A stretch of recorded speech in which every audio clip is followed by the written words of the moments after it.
noong 2003 at sa nasabing proyekto mula sa upgrade project to acquisition project, ito'y nagkakahalaga ng halos 140 milyong piso.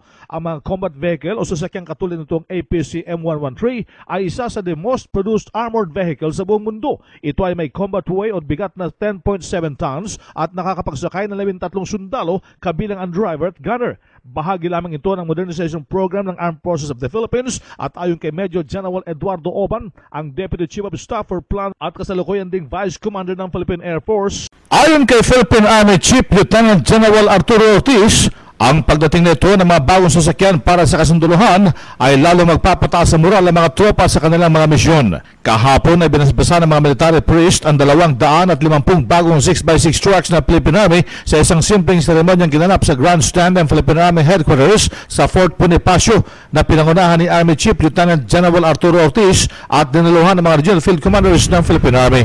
Masayang nga sigurado sa ating mga field units dahil itong mga bagong 2.5 ton na KM250 brand new M35s ay nakalaan para sa kanila, and it will definitely a big boost to their mobility requirements ng ating mga field units, meaning sa itong mga battalions natin na nasa Mindanao, Visayas at saka Luzon na directly involved sa counterinsurgency or ISO natin. Saan po nang galing itong mga sasakyan ito, sir? Ito galing po sa Korea, and this will complement yung mga KM450 na dati nating inisyo last year.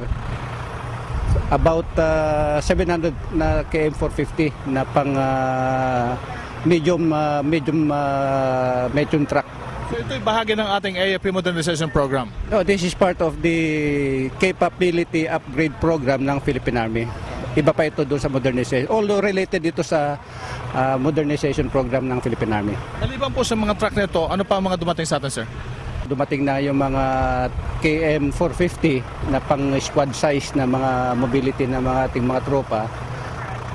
Yung last na issue was 137 and totaling nakumpleto na yung halos 700 plus na KM450. And this is to complement further yung mobility requirements ng ating mga field units. Si Philippine Army Chief Lieutenant General Arturo Ortiz, RH911, being formado ng DZRH Nationwide.